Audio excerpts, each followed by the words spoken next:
جیسے میں نے آج نیشنل اسمبلی میں تھوڑا سا کہا تھا کہ یہ پورا کا پورا بجٹ سیشن چاہے جیسے وہ شروع ہوا یا جیسے وہ ختم ہوا اس ملک کے عوام کے لیے ایک انسلٹ تھا.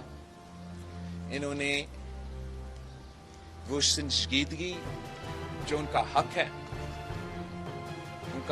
ہے کہ ان کا بجٹ کو جو نمائندے انہوں نے اس فلور پہ زبان میں بھیجے ہیں ان کو وہ حق ہو کہ وہ سنجیدگی کے ساتھ اس پروسیس کے ساتھ انگیج کرے اور جہاں کنسٹرکٹیو کرٹیسزم کرنا پڑے وہاں وہ کنسٹرکٹیو کرٹیسزم ہوگا, جہاں اپنا کوئی موقف دینا پڑے, سجیشن دینا پڑے اپنے عوام کا, اپنے علاقہ کا جو مسائل ہے اس کا حل نکالنے کی کوشش ہو. مگر شروع سے لے کے این وقت تک حکومت کا کردار کی وجہ سے اور اسپیکر صاحب کی غیر جانبدار ٹریٹمنٹ کی وجہ سے وہ نہیں ہو سکا. اور جس طریقے سے گنتی کے بغیر یہ P T I M F کی تیسری بجٹ پاس ہوا تھا وہ بھی افسوسناک بات ہے کہ اس حد تک ہم سے اپنے حق چھینا گیا کہ ہم اپنے ریکارڈ بھی نہیں لے آ سکے کہ یہ لوگ اس بجٹ کے خلاف ہے اور یہ لوگ اس بجٹ کے حق میں ہیں. یہ ایک بنیادی چیز ہوتا ہے, اس کے بغیر آپ کا بجٹ کا لیجٹمیسی نہیں ہوتا, آپ کا بجٹ کا جمہوری لیجٹمیسی نہیں ہوتا. اور جس طریقے سے خان صاحب نے ایک آلٹرنیٹیو ریالٹی اور آلٹرنیٹیو اکانومی اور آلٹرنیٹیو ملک پہ تقریر کیا آج, وہ بھی آپ کے سامنے ہے.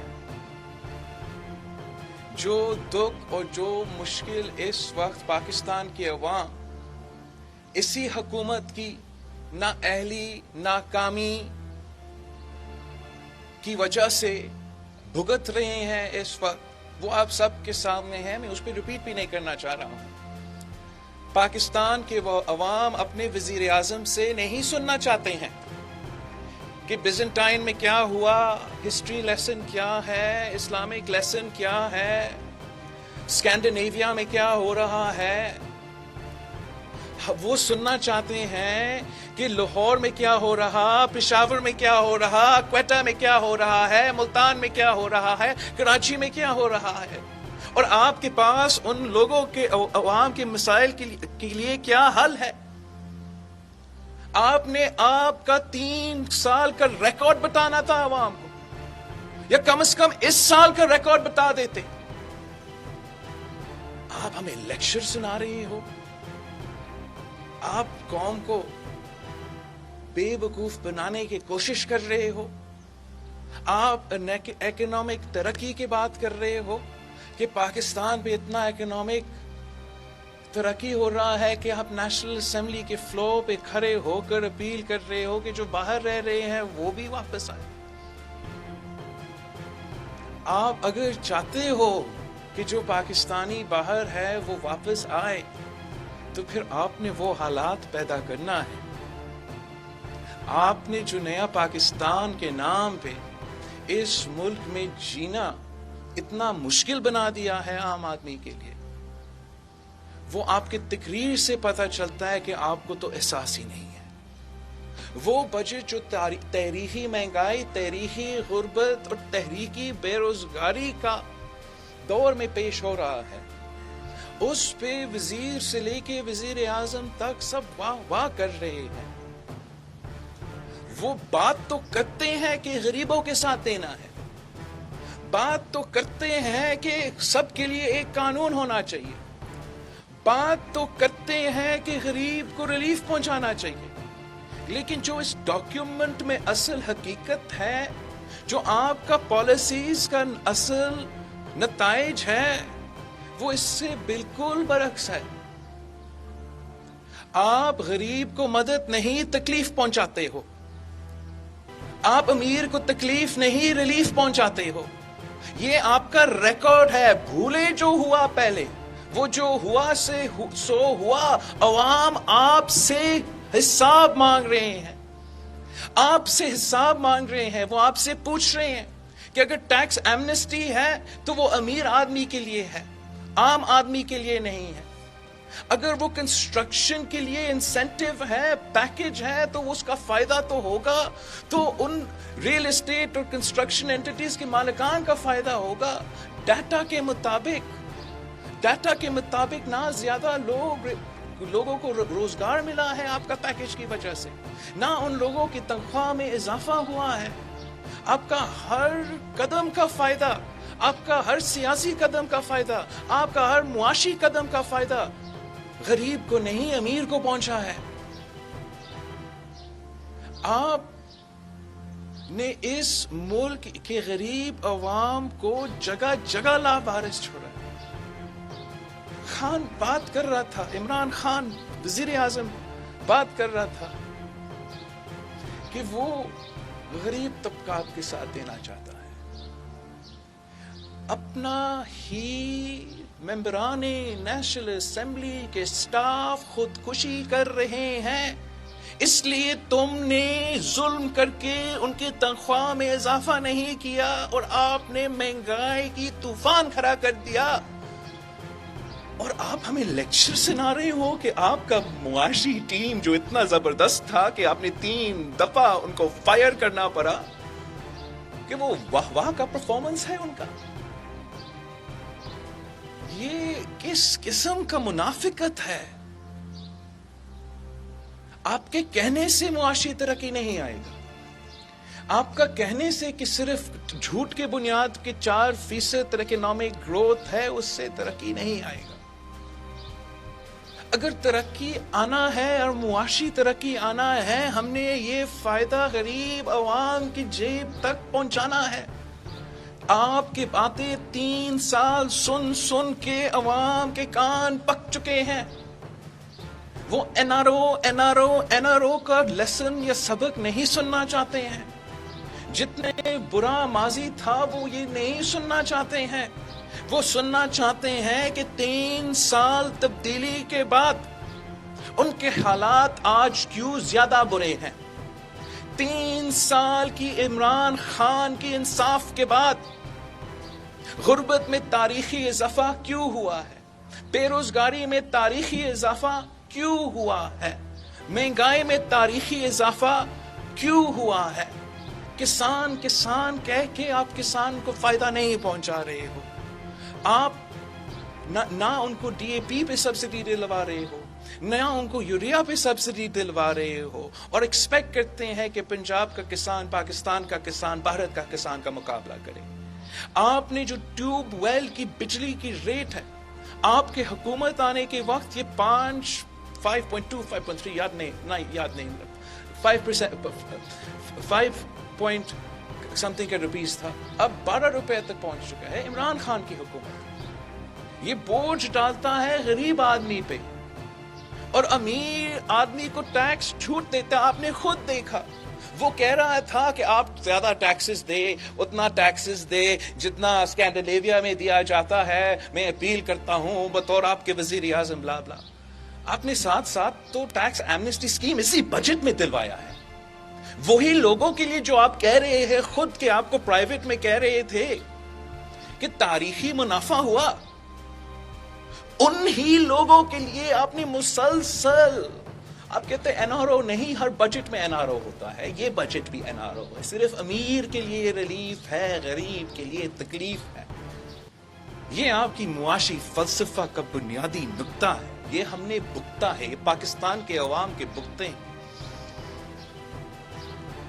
خان صاحب, ٹیکس آپ کو نہیں ملنے والا. نہ آپ پہ اعتماد ہے, نہ اس جمہوریت پہ, نہ اس معاشی سٹرکچر پہ اعتماد ہے. اگر آپ نے ٹیکس میں اضافہ کرنا ہے, آپ نے عوام سے ان کا پیسہ لینا ہے, تو ان کا اعتماد ہونا پڑے گا ہمارا ریاست پہ, ان کا اعتماد ہونا پڑے گا ہمارا جمہوریت پہ, ان کا they'll have to have a stake within the federation. They'll have to know کہ میں اپنا contribution وہ کیوں دیتے ہیں دوسرے ملکوں. وہ دیتے ہیں کہ ہم سب یہ دیتے ہیں لیکن ہمارا نہ صرف سڑک بنے گا مگر ہمارا علاج بھی ہوگا, ہمارا دفاع بھی ہوگا, ہمارا بولنے کا آزادی ہوگا, ہمارا ووٹ پہ ڈاکہ نہیں مارا جائے گا. وہ اس لیے خوشی سے دیتے ہیں. اور پھر وہ ڈنڈے سے نہیں, آپ تو اپنا فائنانس منسٹر کو اریسٹ کے پاورز دے رہے ہو ایف پی آر کے نام سے. اب دیکھو کیسے آپ کا معیشت بیٹھنے والا ہے.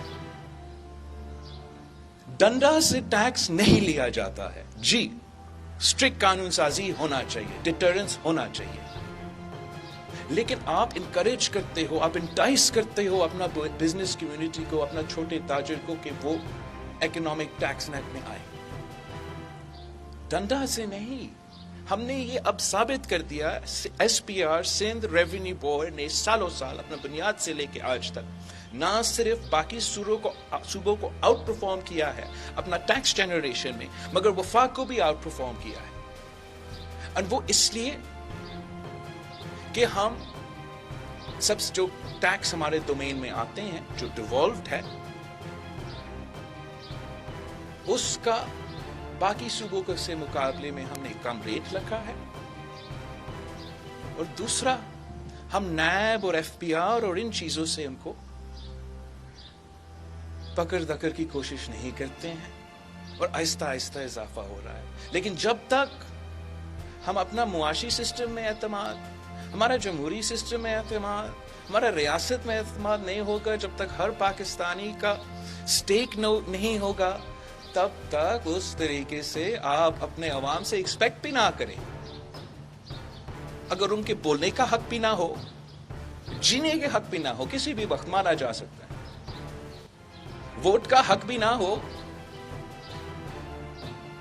پارٹیسپیشن کا حق بھی نہ ہو, وہ جو لوگ وہ بیچتے ہیں نیشنل اسمبلی میں, ان کا تو حق نہیں ہوتا کہ وہ آپ کا بجٹ میں کنٹریبیوٹ کرے, ان کا مسائل حل کرے. وہ صرف آئی ایم ایف سے جو حکم آتا ہے آپ اس پہ سائن کرتے ہو اور پھر کہتے ہو کہ آپ پاکستان کا سوورینٹی کا دفاع کر رہے ہو.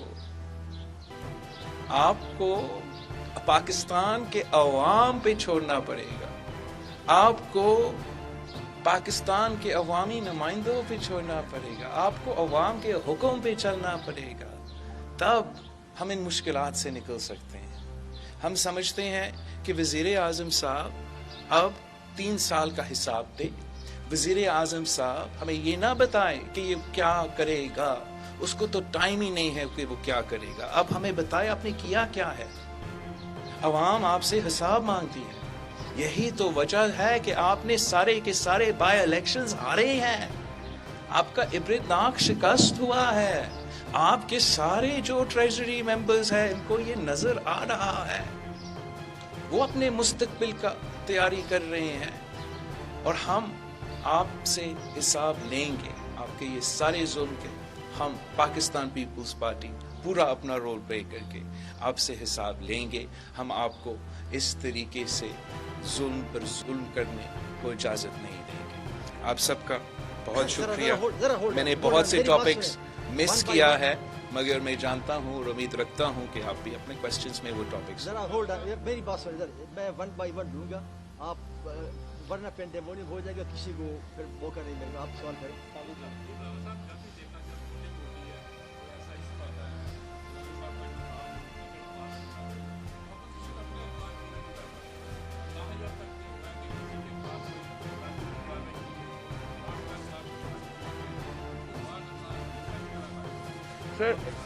First of all I disagree ایگری. میں سمجھتا ہوں کہ جیسے گیلانی صاحب کے الیکشن ہے, پورا ٹرن اپ تھا, سب کچھ تھا.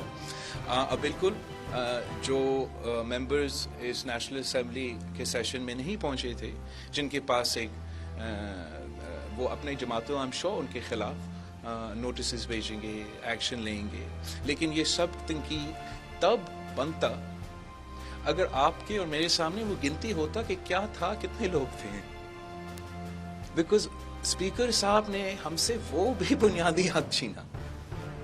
اسپیکر صاحب نے ہمیں اپنا وہ ووٹ آپ کے سامنے پھر صاف نظر آ جاتا. آپ کو ایک کلوز کا تھوڑا سا ٹریلر ملا, جو حقائق ہے وہ آخری ووٹ کا تھا. جو اگر سامنے آ جاتا تو کافی کچھ لوگ ایکسپوز ہو جاتے ہیں. ہولڈ آن وقار صدی پھر آپ کی طرف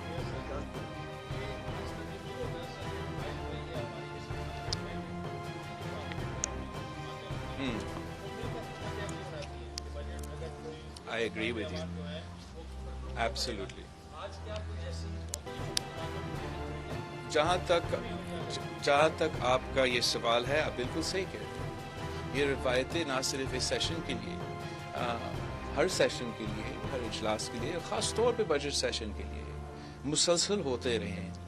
یہ روایتیں اگر ٹوٹے تو اس حکومت نے توڑوائے. یہ روایتیں اگر میں کہتا ہوں کہ اسد کیسر کی اسپیکرشپ اور اس کی ڈیپٹی اسپیکر کی اسپیکرشپ اس ملک کی تاریخ میں سب سے بدترین اسپیکرشپس رہے ہیں تو میں یہ کہہ رہا ہوں مطلب میں ان سارے دور کا ذکر کر رہا ہوں جب عامر بھی تھے. وہ اس لیے کہ سب basic sets of rules and principles ہیں جس کو اگر وہ فالو کیا جائے تو وہ ہاؤس فال کام کر